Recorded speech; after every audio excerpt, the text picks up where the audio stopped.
and I'm happy to be here. Yay! Pretty short. Let's talk about your music. You know, there was a point that reggae was a thing, okay? I'm talking from Zambia. It was a big thing. There's always something that's going to be trending in regards with the type of genre people are listening to. There's a time that hip hop was a thing. Now we're talking about Afrobeat. Do you feel reggae still is receiving the same response that it was receiving in 2010, 2012? I feel like in those years, way back, it was a big thing. I believe, like, with time, people have adapted to reggae music, not only from Jamaica, but also from other different countries. So there's a sound system culture, and then there's the artists who are singing reggae music. So far, from what I can say on my experience, I started doing my own songs, writing my own songs in 2018. And the response I've gotten is so amazing, but you cannot compare it with Afrobeat, with the likes of Nigerian music, and hip hop. So sometimes it's good also for an artist to be multi-purposed in a way that they can be able to try out different things. And it helps also, like, people get to know you. And that's why we do things like collaborations and partnerships. That way it helps artists to get exposed and be known in different countries. So it makes it a bit easier, But there's still that push from Africa that needs to accept African reggae artists. But I feel like we're getting there because, hello, I'm in Zambia. but you were doing rap music before reggae. Which one came first, and why decide to switch? Oh, rap, it's so hardcore. It's about punching, vibes, freestyle. And I was a tomboy from way back, still am. And I used to hang out with boys most of the time. Even up to now, I still hang with a lot of, And, it makes you feel a bit rough, hyped, and energetic, especially when you're a woman. It becomes really hard for hip hop to, like, when you need to be hardcore to actually do rap. You need to have that flow. You have to have that balance and rhythm. And the transition is that I'm glad that I can be able to rap. I was also a choreographer, dancer. So I was flexible, singing. I could do all these things at the same time. So it actually helped me transition from rapping to music. There were songs that I could rap and sing at the same time, So it was an easy transition for me. And I love reggae music. It's conscious, it's relaxed. You listen to the vibe, you listen to the music, you just want more of it. And it has so much teachings, and that's why I relate with it. However, I am open to do collaborations and even other genres. I am willing to, because I also have a project that I've actually done, and it's more of a vibe, pop song, a dance song, a pop dance song, and it's not even reggae. And it's a collaboration between Royal Roots Studios and Def Jam Records. So I'm really waiting for that vibration because it's a really amazing project where I get to sing and rap, but do it not in the reggae rhythm. Wow. Okay. Wow. I want your yes or no answer. Do you agree the older an artist gets, the mature the music becomes, can it also be the reason why you decided to switch from hip hop to reggae music? From there, it's a bit skeptical for me because I also believe it's the artist and the choice they want. There's some who do it for clout chasing, you see. But for me, Salma Queen, I do music because I love music and it's a passion. And it's an also way of me doing artisan, which is activism, using music to educate and edutainment, you see.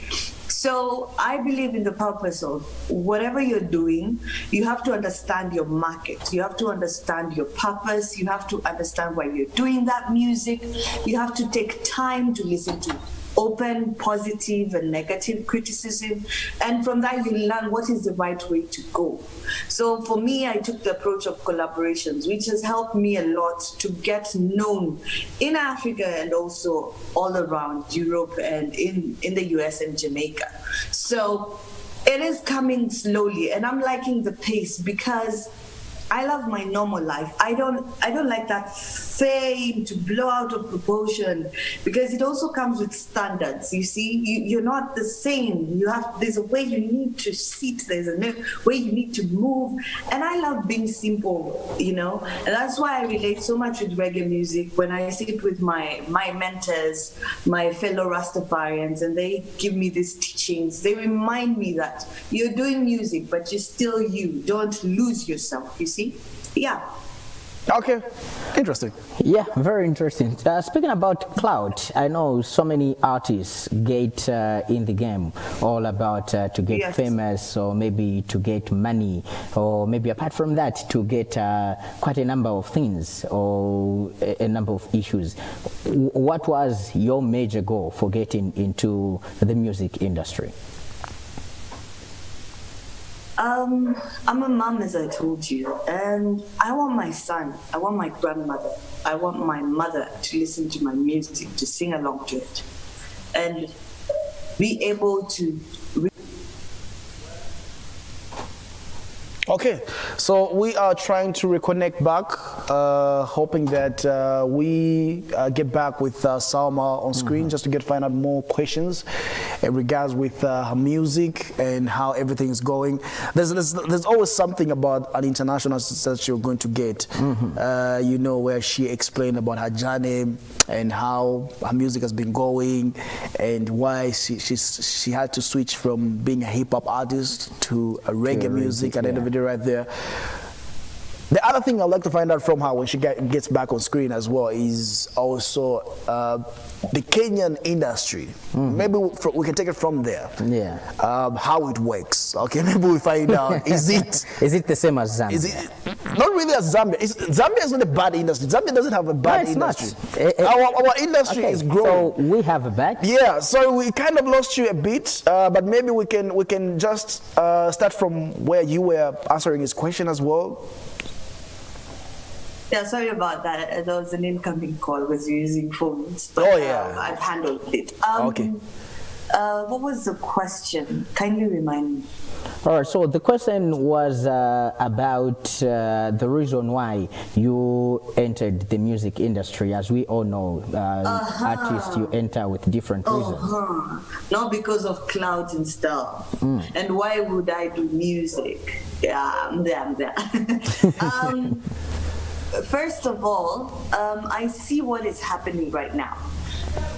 Many people getting exposed or trending because of showing your body parts or doing a scandal that will get you, I think it makes you get more viewers, more money.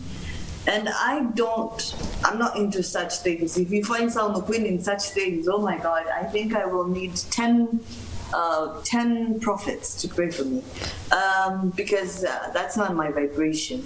Why I do music is because I want my parents to listen to it, my neighbors to listen to it, and they can relate because it's life teachings, it's conscious, it talks about things that we go through on a day-to-day basis. It's talking about human rights, it's talking about advocacy and action, it's talking about justice, it's talking about knowing the right information and not just looking for information out there to being told by someone and to believe it, but actually researching it. And that's why I'm doing my music. I'm doing it to teach, to leave a message that anyone can relate to and listen to my music and say, wow, this is actually interesting, you know?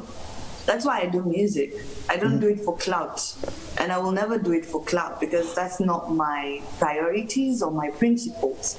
That will be against Salma Queen, because at the end of the day, I have people who are looking up to me. I'm an activist at the end of the day.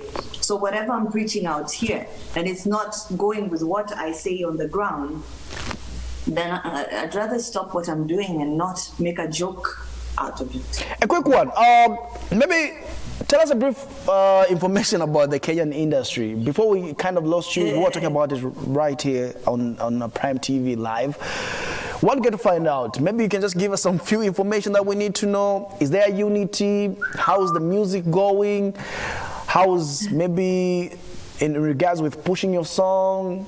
Is it an easy industry where it's able to understand anything new or maybe able to adapt anything that an artist gets to do? For the long time before, like 4 years ago, Kenyan reggae was not reggae at all. People could not relate with it, kabisa. When I say kabisa, I mean a lot. I even put some Swahili there because it's a deep question. I also believe when you have good music, it's easy for you to penetrate in the industry. When you have a team that supports your music, because you might be singing and you have a bad voice. But for females in Kenya, oh my God, the support is immense.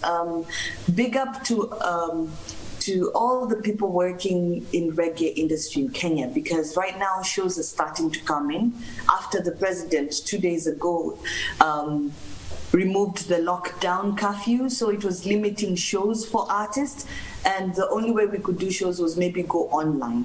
We couldn't go to a bar or a concert because of the curfew and the rules of COVID-19. But now things are starting to opening up. Actually shows, I have a show in December, I have a show end of November. I have an appearance tomorrow, so, and another appearance next week. So things are starting to come up. I believe it's the team that you have, the mentors behind you. But Kenyan industry actually it supports, because I even had interviews that I had a week ago. I was in a TV station just like this. And man, the support is immense. For me, I can't say it has been that challenging, but there was a time Salma Queen was being told, if we give you a platform, we're helping you a lot. So it really discouraged me and encouraged me at the same time. I had to work on my art. I had to get the right team. I had to get the right people to actually help me boost Salma Queen. And I had to work on myself as a musician, because what am I bringing to the table, you know? And what reggae artists are facing currently, maybe it's finances. We don't have the right systems that are distributing or promoting the music. So you find people like us who understand music. We have we are into DistroKid, Spotify, this digital era, we're using it properly, but because we have guidance and people who are behind the scenes working for us. So for someone who doesn't know that, they might lose interest in music, they will never get the music rights and copyrights. It becomes a challenge, yeah. Okay.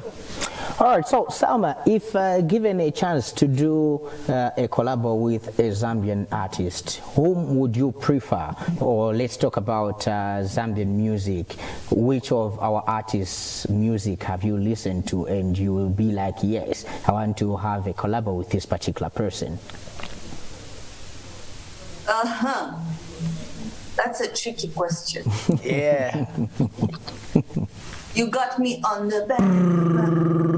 We just gave you some drum roll.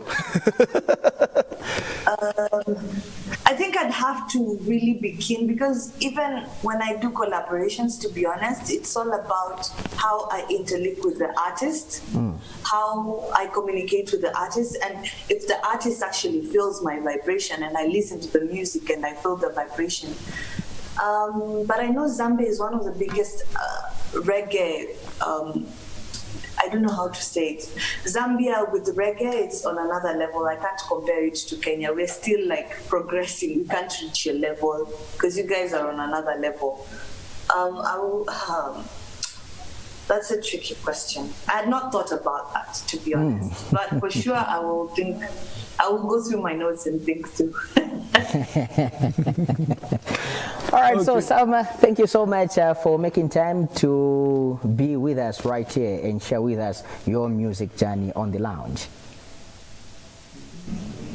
Thank you for having me. I'm really humbled. Thank you so much for playing my music and always like inviting me, and I really am humbled. Thank you so much. All right. All right, so that's Salma Sky. Yeah. Oh, this is Sky Queen. It's Queen. Yeah. I think I've got infested with Brian. No, because we all know, man. We all know, man. We are proud Zambian. But yeah, she's doing amazing music. I had a chance to get to listen to some of our stuff. Yeah. The future is bright. Bright. She's doing amazing songs. Exactly. Like trust me.